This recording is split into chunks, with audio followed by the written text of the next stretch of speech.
चलो थोड़ा रिवाइज करते हैं फिर से। हमने पढ़ा ट्रांसपोर्टेशन, क्या पढ़े? ट्रांसपोर्टेशन। ट्रांसपोर्टेशन में क्या था? ट्रांसपोर्टेशन मतलब हमारे बॉडी में कैसे कैसे लिक्विड एक जगह से दूसरी जगह जा रहा है। क्यों जरूरी है? क्योंकि हमारे बॉडी में जो फूड्स है, न्यूट्रिशन है, ऑक्सीजन है, उसको यहाँ से लेके जाना है। जैसे हमने डाइजेस्टिव सिस्टम पढ़ा कि फूड कहाँ पहुंचा? इंटेस्टाइन में। इंटेस्टाइन के बाद कहाँ जाएगा? हमारे सेल्स में जाएगा, हमारे सेल्स में जाएगा। वो सेल्स में जाने के बाद क्या होगा? उसके साथ ऑक्सीजन के साथ बाइंड करके उससे एनर्जी निकाला जाएगा, मतलब ग्लूकोज को तोड़ के उससे एनर्जी निकाला जाएगा। जैसे हमने पढ़ा था कि ग्लाइकोलाइसिस में क्या था? ग्लूकोज से 6 कार्बन का मॉलिक्यूल टूट के किसमें बनता है? 3 कार्बन का 2 पायरुविक एसिड बनता है। फिर वो पायरुविक एसिड किसमें जाता है? हमारा माइटोकॉन्ड्रिया में, उसका फर्दर ऑक्सीडेशन होता है। फिर क्या बनता है? CO2 प्लस एनर्जी बनता है। तो ये किसके द्वारा हुआ? ये जो पहुंचने का है इंटेस्टाइन से आपका टिश्यू तक, उसका ट्रांसपोर्टेशन सिस्टम के थ्रू वैसे फूड पहुंचा, वैसे ही एयर, हम लोगों ने सांस ब्रीदिंग में पढ़ा था कल कि सांस लिए, ठीक है, ऑक्सीजन हमारे लंग्स तक पहुंचा, उसके बाद वहां से क्या जाएगा? हमारे सेल्स तक पहुंचना है ऑक्सीजन को। समझ में आया? ये ट्रांसपोर्टेशन है। अब देखिए कोई चीज को ट्रांसपोर्ट करने के लिए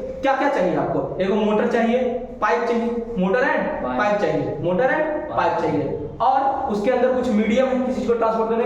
तीन सर्कुलेटरी सिस्टम को 3 पार्ट में, heart, artery, when and blood and lymph, ठीक है।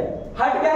पंपिंग ऑर्गन, पंपिंग ऑर्गन, और artery and when is blood vessel, is a pipe, और क्या है? Blood and lymph is a medium जो ट्रांसपोर्ट करवा सकता है। अब देखिए आगे आते हैं, यहाँ पे क्या पढ़ रहे हैं? ये बीच में हार्ट, बीच में हार्ट, हार्ट में कितने चैम्बर होते हैं? 4। हार्ट में कितने चैम्बर है? 4। आप ऊपर देखिए लंग्स है, ये बॉडी ऑर्गन, मतलब हम पढ़ने वाले हैं लंग्स से कैसे कैसे ऑक्सीजन हमारे बॉडी ऑर्गन में पड़ता है, जाता है। देखिए हार्ट को 2 पार्ट में बांटा, ऊपर वाले को बोले आर्टरियम या ऑरिकल। हार्ट को 2 पार्ट में बोले, ऊपर वाले को ये दोनों क्या है? ऑरिकल, ये दोनों क्या है? ऑरिकल, ये नीचे दोनों क्या है? वेंट्रिकल, ये नीचे दोनों क्या है? वेंट्रिकल, ठीक है, ऑरिकल एंड वेंट्रिकल। अब देखिए ऑरिकल एंड वेंट्रिकल, ठीक है। अब देखिए एक कंसेप्ट आपको बताना चाहता हूं, एक कंसेप्ट बताना चाहता हूं आपको कि जो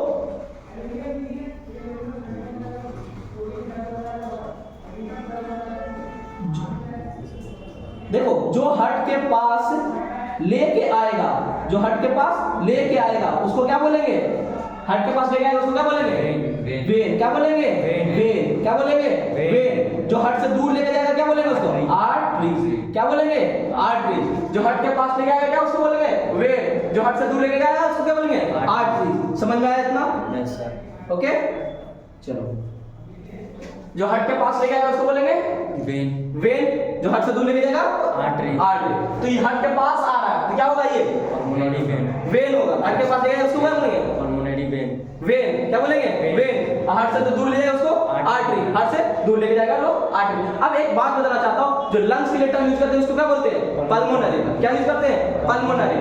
तो लंग्स से जो वेसल्स आ रहा है उसको बोलते हैं पल्मोनरी वेन, और जो हार्ट से दूर जा रहा है उसको सिर्फ आर्टरी बोल रहे हैं, ठीक है। लेकिन अगर जो हार्ट से ब्लड लेके लंग्स में लेके जाएंगे तो उसको क्या बोलेंगे? Pulmonary artery. Pulmonary artery. एक चीज और देखिएगा, हमारे बॉडी में जो लेफ्ट साइड है वो क्या कैसा ब्लड रहेगा? Pure blood. Pure blood. Left side pure blood, right side impure blood. इधर प्योर ब्लड, इधर इम्प्योर ब्लड, ठीक है।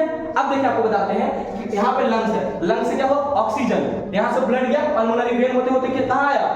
ऑरिकल। ऑरिकल। कौन सा ऑरिकल में? लेफ्ट ऑरिकल में ऑक्सीजनेटेड ब्लड। फिर वहां से कहाँ आया? वेंट्रिकल में। वेंट्रिकल से ब्लड क्या हुआ? आर्टरी के थ्रू सिस्टमेटिक आर्टरी। सिस्टमिक मतलब हमारे बॉडी का पूरा सिस्टम होता है ना, जितना भी सेल्स उसको सिस्टमिक में बोलते हैं। सिस्टमिक आर्टरी को होते होते हमारे बॉडी ऑर्गन में पहुंचा। फिर बॉडी ऑर्गन से क्या निकला? CO2, क्योंकि आपने ऑक्सीजन को रिस्पिरेशन में यूज कर लिया तो CO2 निकला। CO2 क्या हुआ? मेन वेन के थ्रू होते होते कहां पहुंचा? ऑरिकल पे। ऑरिकल से वेंट्रिकल में। वेंट्रिकल से फिर क्या हुआ? कहां गया? वेंट्रिकल में डीऑक्सीजनेटेड ब्लड है। अब इसको हटाना है कि नहीं हटाना है? हमको लंग्स के पास भेजना पड़ेगा।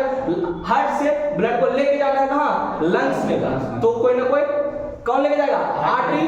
तो पल्मोनरी वर्ड यूज करें, पल्मोनरी आर्टरी। समझ में आया आपको यहाँ तक? ठीक है। अब देखिए हम दिखाते हैं रियल हार्ट। रियल हार्ट देखिए, आप जो प्यार से जो दिल में बनाते हैं ना, वो क्या करते हैं आप? ये जो आपको दिख रहा है ना, ये स्ट्रक्चर दिखा ना, अब इसको दोनों मिला देते हैं तो आप हार्ट को इस तरीके से बनाते हैं। जो आप किसी को दिखाते हैं हार्ट, वो इस तरीके से बनाते हैं, ठीक है। तो आप जो पॉइंट है ना, पॉइंट को मैच करा देते हैं। समझ में आपको? ठीक है। लेकिन रियलिस्टिक में हार्ट जो आप ये देख रहे हैं ना, ये क्या क्या ना, हार्ट इधर से भी बंद है, सबसे तरह से बंद है। मुट्ठी होता है ना, बंद मुट्ठी है, ठीक है, क्लोज फिस्ट इसको बोलते हैं फिस्ट, ठीक है। आप मुट्ठी क्लोज फिस्ट है ना, ऐसी होती है हार्ट, ठीक है। तो ये इसको हमने क्या किया, हार्ट को काट दिया, हार्ट को बीच से काट दिया। अब दिखेगा आपको दो ऊपर चैम्बर, दो नीचे चैम्बर। अब देखिए नीचे चैम्बर से देखिए पाइप निकला है, ये क्या होगा, कोई ना कोई आर्टरी होगा, कोई ना कोई आर्टरी होगा, कोई ना कोई आर्टरी होगा। आगे इसका आर्टरी वो नीचे हो गया solve. Higher pulmonary artery, pulmonary artery, देखिए आर्टरी है, ये यहां से भी कोई आर्टरी है, ये भी क्या होगा, आर्टरी। इसका बड़ा वाला आर्टरी को बोलते हैं अरोटा, क्या बोलते हैं, अरोटा, अरोटा, ठीक है, समझ में आपको। अब देखिए वेन, ये क्या है, ऑरिकल, ये क्या है, ऑरिकल। हमारे पूरे बॉडी से क्या होता है, इसमें ब्लड जा रहा है क्योंकि उसको ऑक्सीजनेटेड करवाना, ऑरिकल में ब्लड जा रहा है, तो ये हुआ इंफीरियर, मतलब नीचे के बॉडी के प्रोसेस से आ रहा था इंफीरियर वेना कावा, नीचे से आ रहा है, क्या उसको बोल रहे हैं, इंफीरियर वेना कावा। ऊपर से जो आ रहा है ब्लड, उसको क्या बोलेंगे, सुपीरियर वेना कावा, हमारे हार्ट में आ रहा है। वेन से वेन कावा, वेना कावा मतलब बड़ा वेन है, इसमें छोटे छोटे वेन आए होंगे, वो मिलकर बड़ा वेन बनाए होंगे, क्योंकि बहुत सब जगह से ब्लड आएगा तो बड़ा ट्यूब चाहिए ना। जैसे आपके घर में जो बाथरूम में आता है, जो पाइप पतला होता है, और उसका जो मेन सप्लाई तो मोटा सप्लाई होता है कि नहीं होता, ठीक उसी प्रकार से तो हार्ट में आ रहा है वो वेना कावा है, ठीक है, समझ में आया। अब आर्टरी में जो अरोटा है, ये क्या निकलेगा आपका, ये जो बड़ा वाला अरोटा निकलेगा आपका डिफरेंट बॉडी को सप्लाई करेगा, ब्रेन को, हार्ट को, खुद को भी तो ब्लड सप्लाई चाहिए और बाकी सबको भी चाहिए, समझ में आया आपको। इसमें आपको दिखा रखा है कि ब्लड कैसे कैसे आया, देखिए पल्मोनरी वेन से मतलब लंग्स से आया हुआ कैसा, कौन सा ब्लड, ऑक्सीजनेटेड ब्लड, क्योंकि ये लेफ्ट साइड है, ठीक है, ऑक्सीजनेटेड ब्लड आया होगा, वेंट्रिकल में गया, वेंट्रिकल से हमारे बॉडी में गया, सिस्टम में गया होगा, पूरा सिस्टम में जाके फिर क्या होगा, CO2 आया होगा, CO2 आगे किसमें आएगा, वेंट्रिकल में, किसमें आएगा, वेंट्रिकल में, सॉरी ऑरिकल में आएगा, कहां आएगा, ऑरिकल में, ऑरिकल से वेंट्रिकल में, वेंट्रिकल में पंप किया होगा, फिर क्या होगा, पल्मोनरी आर्टरी के थ्रू कहां पहुंचा होगा हमारा, लंग्स में, फिर वही साइकिल चलते रहे। सर्कुलेटरी सिस्टम यहां तक समझ में आया आपको, ठीक है। अब देखिए दो सिस्टम है, जो आपने दो सिस्टम समझा ना, दो आपने, एक सिस्टम आपने समझा था कि पल्मोनरी, जिसमें आपका लंग्स इन्वॉल्व है, उसको बोले पल्मोनरी सर्कुलेशन, पल्मोनरी सर्कुलेशन। आपकी जो सिस्टम था उसको सिस्टेमिक सर्कुलेशन, सिस्टेमिक सर्कुलेशन। अब बताइए पल्मोनरी सर्कुलेशन में कौन कौन सा पार्ट्स इन्वॉल्व था, तो उसमें क्या था, लेफ्ट ऑरिकल और राइट वेंट्रिकल, क्योंकि इसमें ब्लड आ रहा था, ये पंप कर रहा था, ये एक पूरा क्या बना रहा था, पल्मोनरी सर्कुलेशन। अब बात करें, क्या बात करें, left ventricle and right auricle, left ventricle and right auricle, क्या किया, ये क्या किया था, ये पंप किया था हमारे पूरे बॉडी में, ठीक है, ये क्या था, रिसीव किया था, ठीक है, वो सिस्टेमिक सर्कुलेशन। देखिए इसमें लिखा हुआ blood move from heart to the lungs and back to the heart, ये किसमें पोर्शन आ गया, pulmonary circulation system, blood move from the heart and rest of the body and back to the heart, समझ में आया आपको। देखिए अब हमने पूरी ट्रांसपोर्टेशन सिस्टम तो पढ़ लिया, अब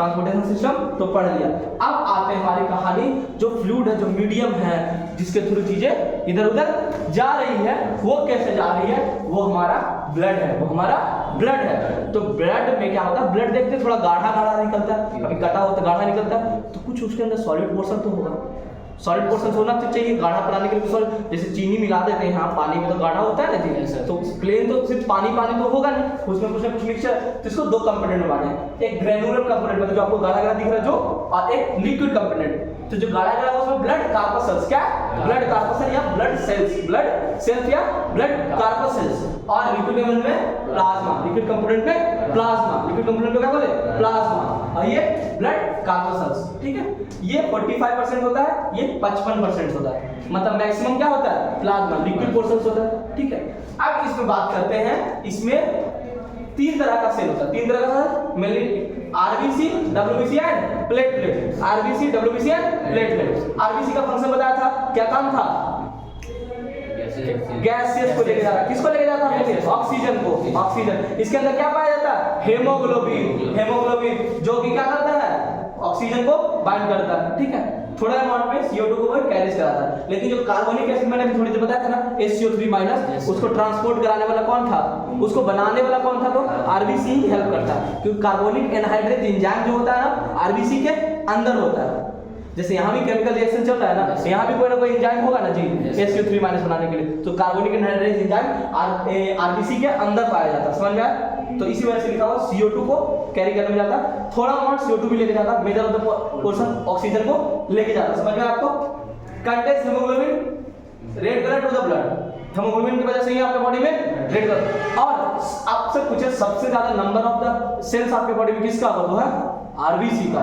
किसका होगा, ब्लड का निकालो तो किसका अमाउंट सबसे ज्यादा होगा, RBC। इसी वजह से आपका ब्लड रेड देखने में मिलता है, जिसका कंपोनेंट ज्यादा उसका कलर आएगा, जिसका कंपोनेंट ज्यादा उसका कलर आएगा, ठीक है। अब आते हैं प्लेटलेट पे, इसमें आते हैं प्लेटलेट। प्लेटलेट का आपका कट छट जाता है तो उसको जमाना वहां पे, ठीक। ब्लड क्लॉटिंग किसमें काम आता है, ब्लड क्लॉटिंग में। अब आते हैं प्लाज्मा पे, अब आते हैं प्लाज्मा। प्लाज्मा में 90% क्या है, पानी, 90% पानी, 90% वाटर एंड 10% ऑर्गेनिक सब्सटेंस। 10% क्या है, ऑर्गेनिक सब्सटेंस, जिसमें क्या हो सकता है, प्लाज्मा प्रोटीन। क्या आता है, प्लाज्मा प्रोटीन। प्लाज्मा प्रोटीन क्या हो सकता है, मतलब प्लाज्मा में कुछ प्रोटीन होते हैं, उसमें क्या हो सकता है, albumin and globulin, albumin and globulin. ये ऑर्गेनिक सब्सटेंस हो गया। इनऑर्गेनिक में minerals, ions, mineral ion, potassium, sodium, calcium, ये सब जमाते हैं ना। पोटेशियम, कैल्शियम जानते हैं हमारा बोन को, मसल्स के लिए, बोन के लिए चाहिए, सब के लिए, तो उसमें कैल्शियम होता है। हमारा ब्लड ही तो सप्लाई करेगा, बोला था ना, ब्लड ही तो सप्लाई करेगा। ये बता रहा हूँ प्लाज्मा प्रोटीन आपको नहीं समझ में आया कि प्लाज्मा प्रोटीन क्या है। एक्चुअली जो प्लाज्मा है ना, प्लाज्मा उसके अंदर कुछ प्रोटीन है, जैसे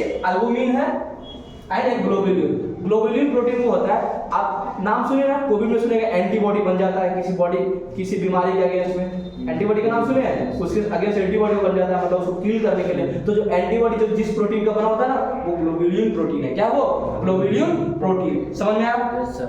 एंटीबॉडी बनने वाला ग्लोबुलिन प्रोटीन, जो एल्बुमिन है ना, वो आपके ब्लड के विस्कोसिटी, जो गाढ़ापन है ना, और उसमें कितना वाटर होना चाहिए, उसको ये मेंटेन करके रखता है, उसको ये मेंटेन करके रखता है। समझ में आया आपको? Yes sir. समझ में आ रहा है? ऊपर से तो नहीं जा रहा? No sir. चीजें क्लियर हो रही है? Yes sir. ठीक है। अब आते हैं लिम्फ पे, अब आते हैं लिम्फ पे। लिम्फ क्या होता है, लिम्फ ये एक फ्लूइड है, लिम्फ एक फ्लूइड है। एक्चुअली इसको एक्सप्लेन करने में थोड़ा टाइम लगेगा, ठीक है, मैं इतना बता देता हूँ। लिम्फ क्या होता है ना, ब्लड ही से बनता है। लिम्फ ब्लड से बनता है, ब्लड का ब्लड से छन्नी की तरह कुछ चीजें छन जाते हैं, ठीक है, जिसमें लिक्विड पार्ट ही निकलेगा। जब छन्नी यूज करें तो लिक्विड पार्ट निकलेगा, तो लिक्विड में आरबीसी तो इधर ही रह जाएगा। डब्ल्यूबीसी के क्या क्या शक्ति होता है ना, अपने आप का शेप चेंज कर, जैसे अमीबा कैसे चेंज कर सकता है अपना शेप, वैसे अभी वो भी अपना शेप चेंज कर सकता है, तो भी अपने आप को पतला करके निकल देता है, ठीक है। तो मेनली उसमें क्या होता है, डब्ल्यूबीसी और प्लाज्मा का कंपोनेंट होता है। प्लाज्मा में क्या होता है ना, उसमें जो प्रोटीन्स है ना, जो क्लॉटिंग करवाता है, वो सब नहीं जा पाता है, वो सब अटक जाता है। समझ में आपको? Yes sir. समझ में आया? देखिए लिखो, yellowish fluid escape from the blood capillary into the intercellular spaces containing less protein than blood. Lymph flow from the tissue to the heart, assisting in transportation and destroying germs. समझ में आपको? Yes sir.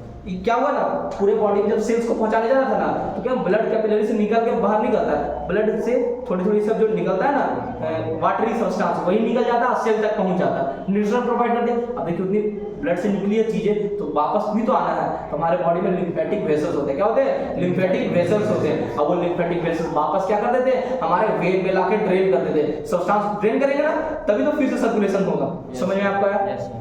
समझ में आया? Lymph का क्या काम है, ये इम्यूनिटी भी प्रोवाइड करते हैं। अब थोड़ा सा पढ़ना है आर्टेरियल वेन के बारे में, ठीक है, ये फर्दर कल डिस्कस करेंगे। यहाँ तक चीज समझ में आया? Yes sir. इनफैक्ट मैं स्लाइड आपको भेज दूंगा, ठीक है, ट्रांसपोर्टेशन प्लांट भी है, इतना तक स्लाइड आपको भेज दूंगा, ठीक है।